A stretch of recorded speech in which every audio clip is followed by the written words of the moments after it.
Welcome to the Wealth Radar podcast, where we scan the landscape and navigate the noise of investing in personal wealth. I'm Paul Fowler and I'm joined by my brother Jason. We're both certified financial planners from Fowler's Group, and in this episode we're joined by a man that comes from great stock. With his family, he's run a world-class tourism operation. He's on a speaking circuit and another business that you do. The list goes on, mate. He's a local man. Great story, fresh off the plane, broken ribs and all, to join us today. Welcome, Bram Collins, mate, to the podcast. Thanks, boys. Thanks very much. Great to be here.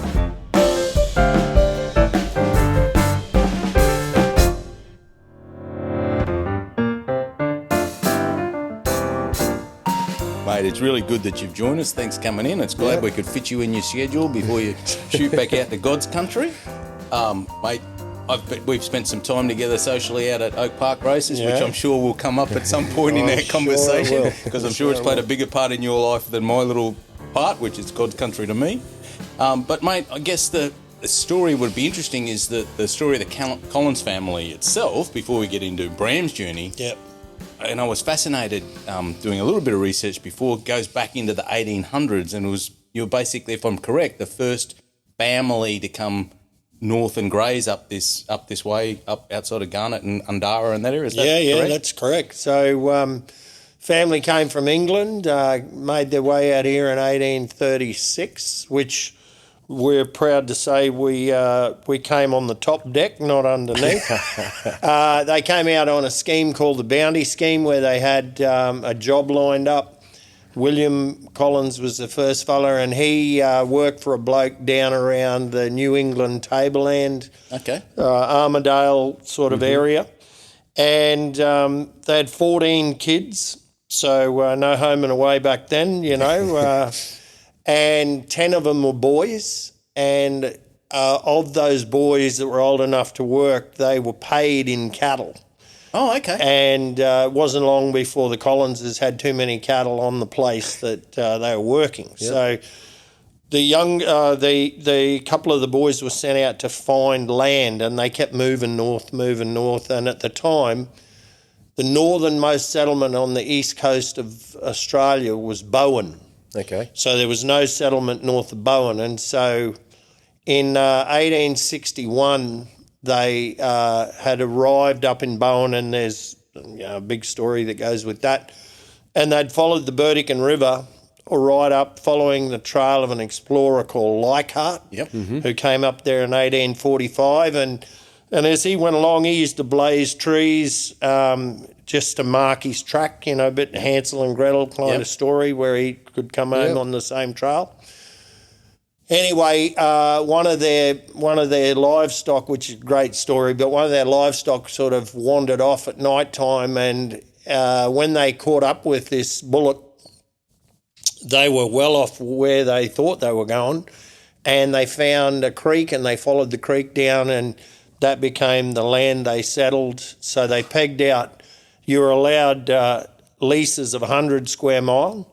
Right. So they pegged out 3 leases, rode back down to Bowen, and on the 13th of August 1862, they put in a claim for a property they named Spring Creek. I was going to ask if the Spring Creek was there. Yeah, and they formed a company on that day called Collins Brothers, and both Spring Creek and Collins Brothers are still in our family today. Yeah, that's a fascinating story. So when they headed up from Bowen, because if I'm correct, Bowen, interesting fact about Bowen, if you've ever been there, it was actually designed to be the capital of Queensland. There's double-lane streets. Huge. It's like massive, and then, you know, ultimately ended up southeast corner, and we're all paying for it since. Yeah.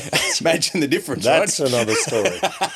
But so when they started heading for land, when you say a bullock disappeared, were they taking grazing cattle, or was just a bullock dragging? Yeah, no, so what happened was they'd bought up a couple of hundred head of cattle with them, and they'd bought some land out near Comet in sort of central Queensland, and they'd bought it without seeing it, and they got shafted a bit. There was supposed to be permanent water on both blocks, and in fact there was a bit of water on one block and none on the other, so they left a bloke with all these cattle there while they went looking for the country.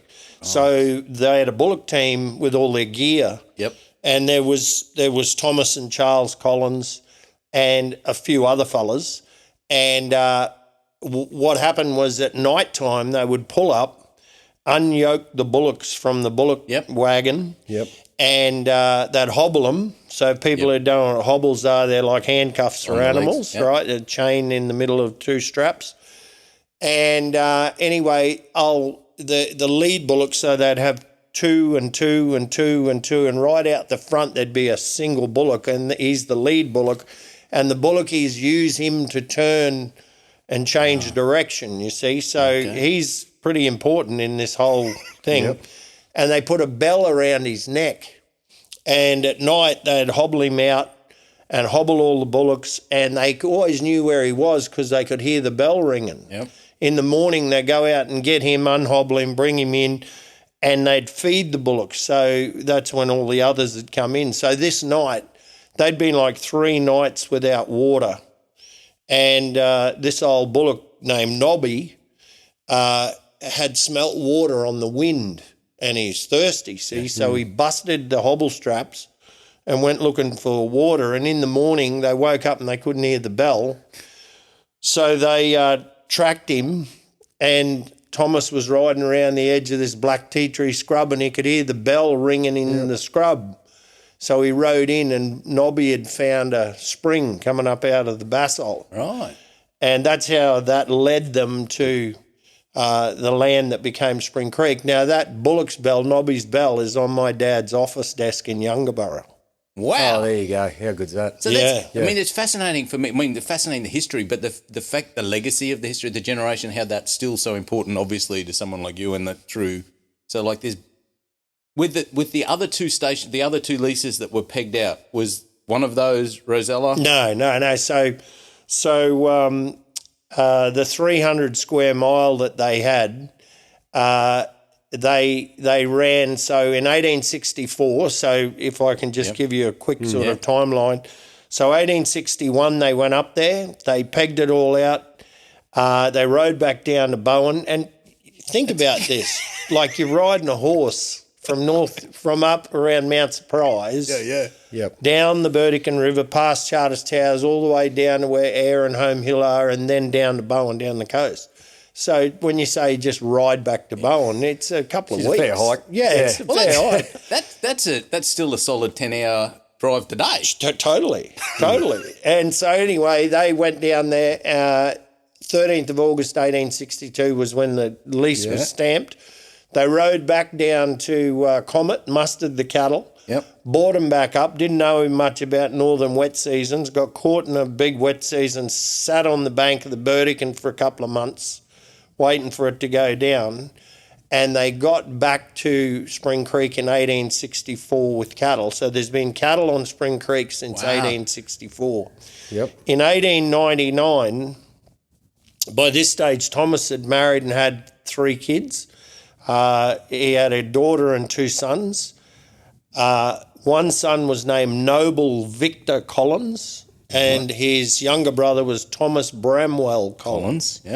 Now, Noble Victor is my great-grandfather, and Thomas Bramwell, he's the guy I was named after. He was still alive when I was born, so I remember him. There you go. Wow. He lived to be 96 or 94 or something. There was nearly 90 years between us. Yeah, right. And he died when I was a little kid. And I remember him, he had a glass eye, which he had knocked out at Rosella Plains. And that's another hell of a story. Well, tell us. Give us a bit of it. Okay, back in those days, when you're in the bush, you had to be really resourceful, and they made ropes out of cowhide, right? Green hide ropes, they call them.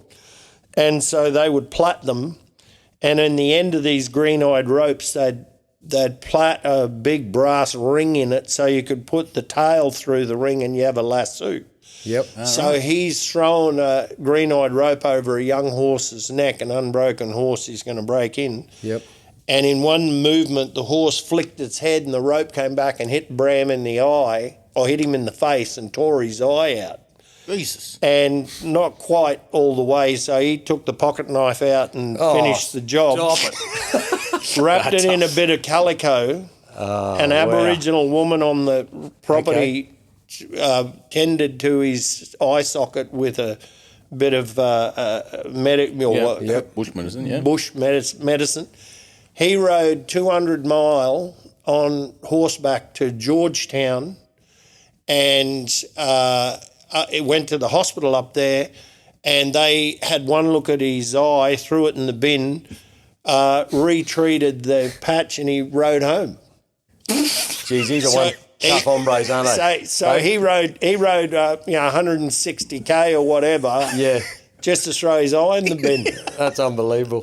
But Rosella came into the family. Bram was put on as the manager in 1899, and we ran it as a cattle property right up until 1988, and that's when we reassessed the leases. There was an opportunity to do that.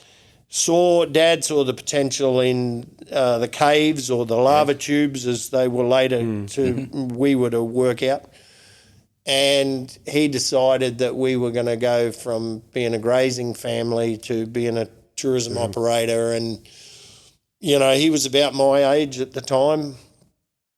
I can't imagine doing that. I can't imagine going away from everything to something totally foreign. Yeah, because I want to see that story. But before we go there, what was it like growing up on Rosella Plains? Like, the experience, was the cattle station even then different to it is today? How long? And did you go away to school and school back? in there? Yeah. So grade 1 and 2 I did School of the Air, on the radio, and went to boarding school in grade 3. So 7, and that's tough. Yeah. That is tough, and I get emotional. I'm a very emotional character, and I get very emotional thinking about that time in my life, and not particularly for me, but for my mother. Can you imagine sending away your little kids when they're 7 and 8 years old to be educated? And admittedly, we only went up to Georgetown, but we would leave home on a Monday morning, and luckily my old man had an aeroplane and he could fly, because if you didn't fly out there, everything took 10 times as long. And Dad had flown since before he was married, so learnt to fly on a Tiger Moth. And anyway, we always had an aeroplane. It was used like a station ute, know. Yeah. And he flew up to Georgetown. He'd drop us off. We'd stay in a hostel up there and go across the road every day to the state school. And then Friday afternoon, he'd fly up and pick us up and fly us home for the weekend. And we were there I was grade 3 and 4, and then we went to Townsville, and I did grade 5 to 12 in Townsville Grammar School. My sister, she's the only brother I have, and I got bullied really badly in the first 2 years in Georgetown, and she fought battles for me, and she always had a bit of an issue with authority. And I think I went to Townsville Grammar 5 and 6, so she was 7 and 8. Grade 8, she got expelled from St Anne's in Townsville, and went to Brisbane.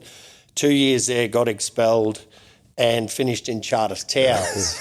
So she was always a bit rebellious, and she runs a cattle property now, her and her husband. There's nothing she can't do. She'll shoe a horse, and she can ride and fly a plane, drive a road train. Like, she's the real deal. So post school, did you come back to the cattle station? Was it after school you just come back work on the cattle station? Yeah, Is that how it worked on our then, school holidays and stuff, we'd come home and we'd go straight into the stock camp. So, a stock camp back in those days, and getting back to your question about has station life changed? Well, there were 10 stockmen full-time just mustering, and we had a helicopter pilot, and we had a handyman and a bore mechanic, and we had somebody who was what we called the cowboy gardener, who used to look after all the gardens and milk the cows, and because we had to be totally self-sufficient. Like, we grew all our own vegetables, milk cows, we had pigs, we had chooks, we had ducks, we had geese, we used to kill all our own beef. Mum would make bread. and we did everything. And so there were 20 people on the station. It was like a community, you know. Yeah. And we would come home and there was none of this, it's holiday, you're straight in the stock camp. Yeah. And because of that, when I left school, all I wanted to be was a ringer, you know. And I loved it, and I still love it.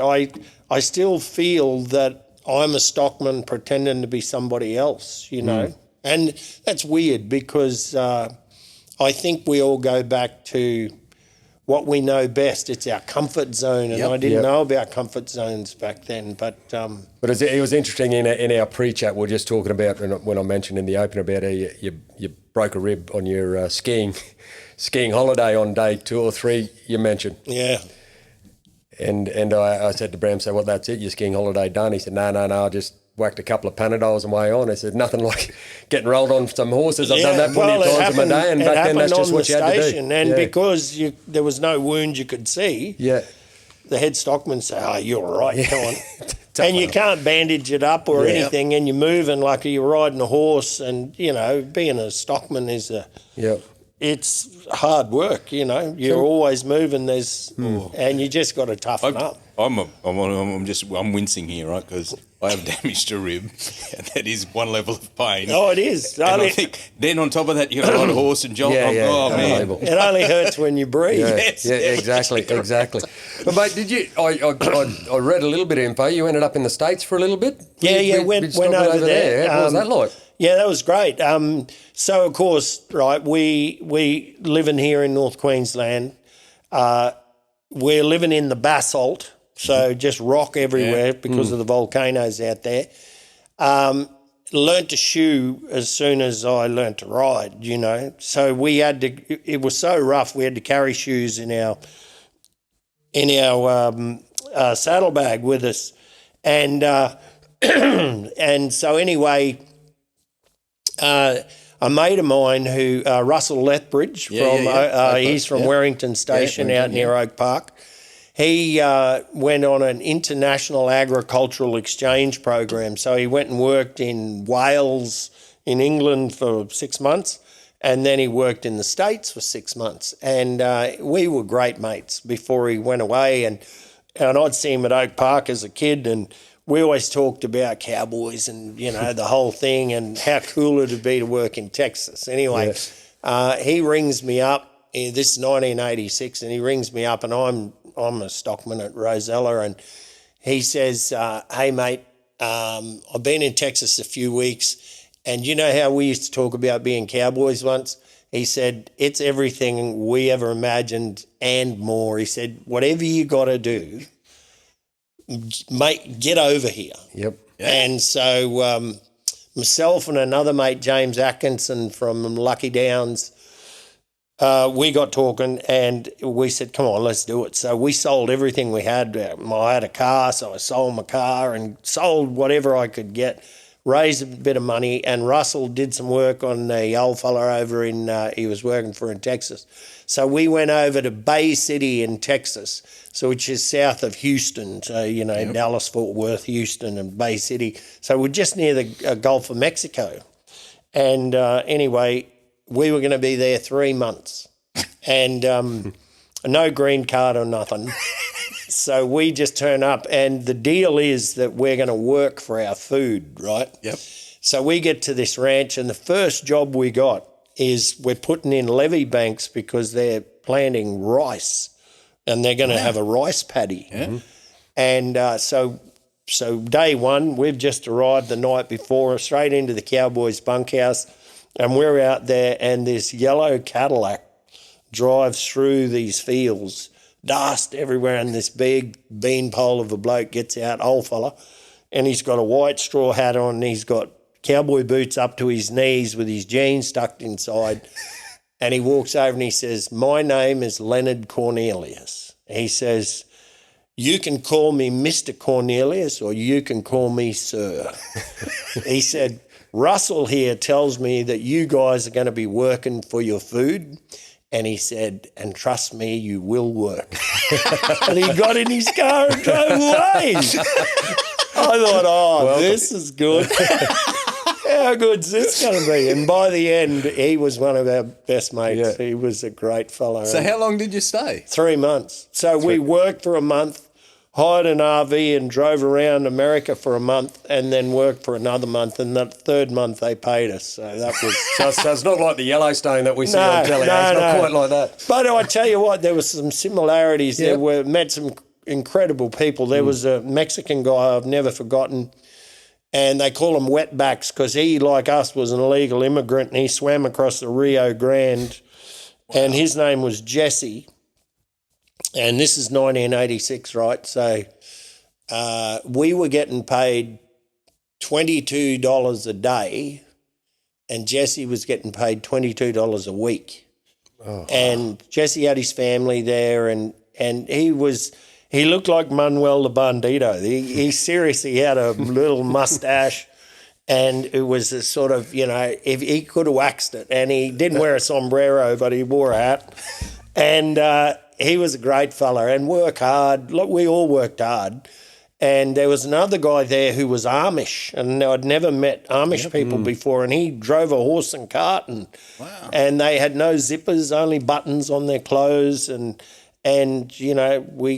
we filled him full of Vegemite and Bundy rum one night, and his wife never forgave us.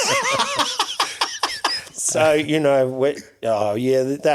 that age, and we had a great time. My God, it was good. So were the grazing processes or practices much different from Australia?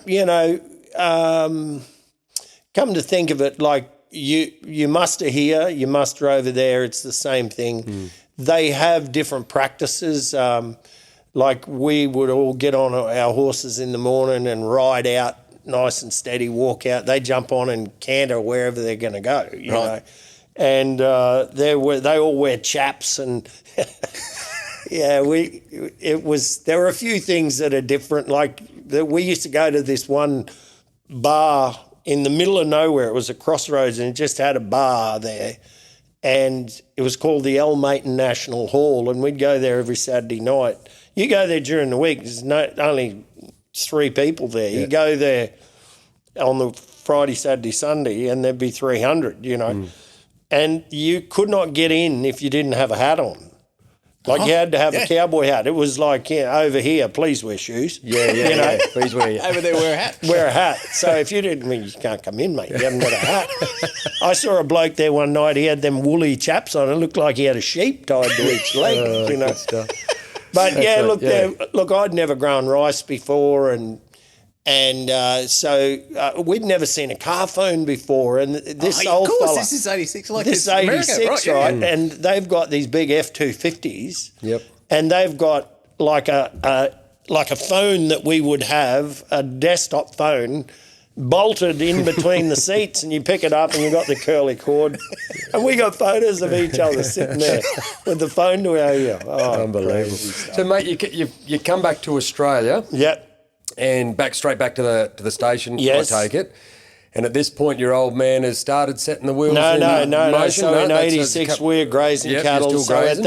At that stage, we had a property, Rosella, we had Spring Creek, we had another place down at Winton, a place called Daintree Station, which one of my cousins is still on today. And in 86, I came home and learnt to fly. So I went to the Hinchinbrook Air Service Flying School down at Innisfail with Bob Harris, and learned to fly. And by this stage, we owned a helicopter. We had a little Piper Super Cub, which is a 2-seater, one behind the other, high wing fabric aircraft with a little tail wheel and big balloon tyres on it. And it's got a really light airframe, but it had a 140 horsepower engine. So it was a great mustering plane. Like in a dive, you'd be flat out get 100 knots out of it, But you could almost hover this thing if you had a good enough headwind, Yeah, okay. And you could land it on a cricket pitch. It's crazy how good this plane was. And we used to use that in conjunction with the helicopter, and usually the Super Cub would be up high and where we could see and we could spot cattle, and and we could talk on a radio to the men on the ground because they used to carry a wireless on their person, and talk to the chopper as well. So I, spent the most of 1986, the rest of 86 flying. Yeah, okay. Learned to fly and then flying on the station. In 87, I worked for my uncle at Winton, and my dad had always said, listen, if you're going to be a station manager of any good, you've got to learn to drive a computer. You can't run a cattle property from the back of a horse. And he said, I think you should go to ag college. And at the time, the best ag college in Australia, in our opinion, was this place called Marcus Oldham Farm Management College in Geelong in Victoria. Okay. Yep. And anyway, I thought, I have no chance of getting in here, right? So I applied, and bugger me, they accepted me. Yeah. And so that 1987 was the first, it was like a pre-entry year. So I had to do a case study on my uncle's property, and I'd never done that sort of, I'd never thought about a property like that before. And it really opened my eyes because, I knew cattle and horses because I'd done it all my life. But actually studying it, I thought, wow, this is going to be weird. So I did all right in that first year case study. And then 1988, I went down to Marcus Oldham College in Geelong, and all they talked about was sheep and crops. Yeah. And I was gone. I was lost. And of course, I am a social animal. Play guitar and last one out of the bar kind of thing. Yep. And so barely scraped through at the end of that year because just played up too much, Yeah. But we had to go and work on a farm for the third year. So I went to WA because I'd never been to Western Australia. And I thought I better work with sheep and crops. And so got a job on a property inland from Geraldton. Okay. And it was a big sheep station, and, it wasn't that much different to a cattle station, and they didn't have cropping. So I found a place who needed someone to drive a tractor in the cropping season, and I convinced the college to let me swap places. So I went down, and this was near Dongra. So south of Geraldton, there's a little coastal town called Dongra, and to the east, there's a town called Mingenew, and I lived and worked on a farm for a bloke named Paul Kelly, actually. There you go. And Not the Paul. Not the one that plays guitar. No.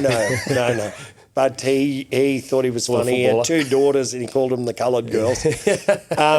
So I drove a tractor, and he had sheep, and we grew wheat and lupins and oats and barley, and it was a great place because we were only 30k out of Dongra, and learnt to play AFL and got into polocross, and a couple of hours to Perth. I thought, how good's this? And we had a great time. And so that was 89, and drove back to Queensland end of 89, back to Marcus Oldham in 1990, and graduated the end of 1990. So Dad got the idea for Undara, and, we'd talked about the tourism thing for 20 years before he did anything. The cattle station was still going so it wasn't anything to do. So in 1988, the year I first went to college, he actually sold Rosella Plains. And we, at the time, Rosella was 500 square mile in area, and there were 3 separate leases. The lava tubes were on, or half of the lava tubes were on one lease. And so when he sold Rosella, he only sold 2 of the leases and kept the one that had half of the lava tubes on it. Yep. Right. So he sold in 88, and in 89 he had been approached by the neighbour who had the rest of the lava tubes and the volcano on a property called Yarramulla. And Yarramulla used to be part of Rosella. It was 100 square miles, so 640,000 acres. And it used to be part of Rosella, but we had to give it up for soldier settlement after the soldiers came back from fighting in the war. and it had no water on it. And so we gave up that bit of land. And so while I'm in WA, he's decided to buy back the land. So the backstory to all of this is the last of the Joh Bjelke-Petersen government was Mike Ahern was in. He was the premier then. Yep. And Dad had said to these guys, look, we want to come out here and build a facility to be able to protect these caves, because the interest from about 1985 had continually grown to a point where people were coming in by themselves. Okay. They were accessing the property, leaving gates open, leaving campfire, not putting campfires out, so starting bushfires. And at the time, an ex-police officer in Mount Surprise, a bloke by the name of Bruce Butler, he was the publican in Mount Surprise. Mm-hmm. We contracted him to take anyone who's interested into the caves. So he bought a troop carrier. Okay, And he started running tours from the Mount Surprise pub. And this is late 80s, right? So 89, something like that. Even earlier, 87 probably. Anyway, there was too many people. Like, he's never at the pub. His wife, Nisi, is running the pub, and she's a bloody good publican, let me tell you. But he's never there because he's wandering around the bush, and he was one of the foundation members of the Savannah Guides, which now goes right across Northern Australia.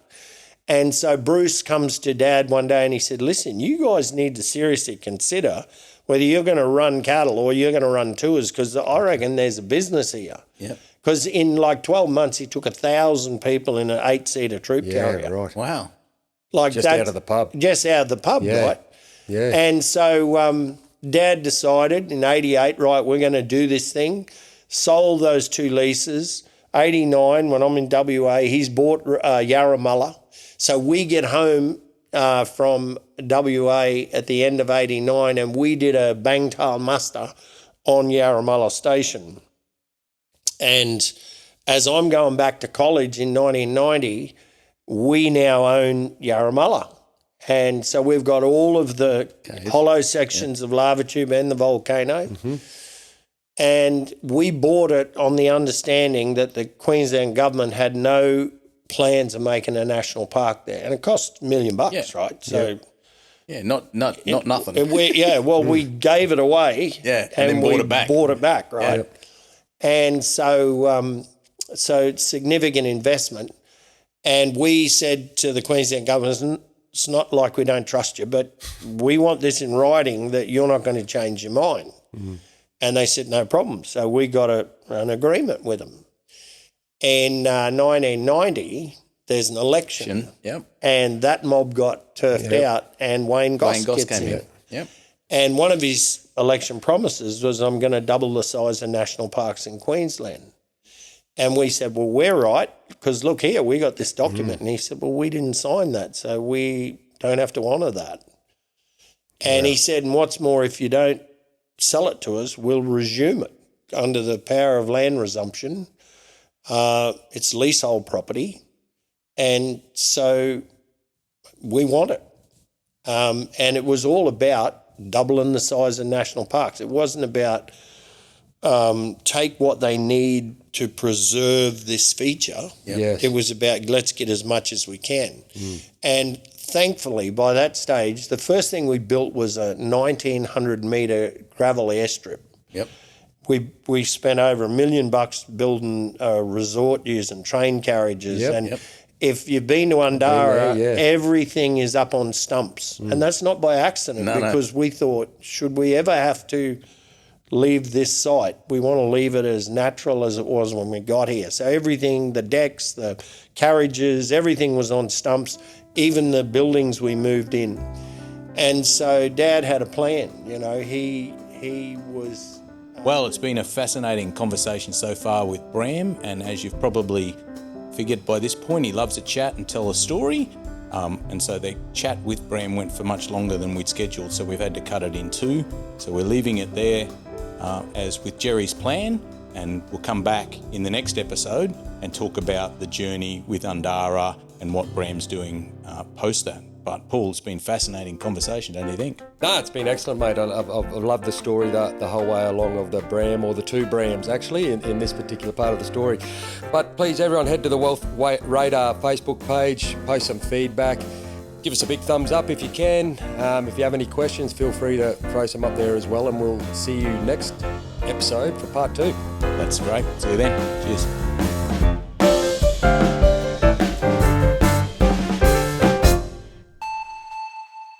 This podcast is for informational purposes only, and the information contained is of a general nature and may not be relevant to your particular circumstances. The circumstances of each investor are different, and you should seek advice from a professional financial advisor who can consider if particular strategies and products are right for you.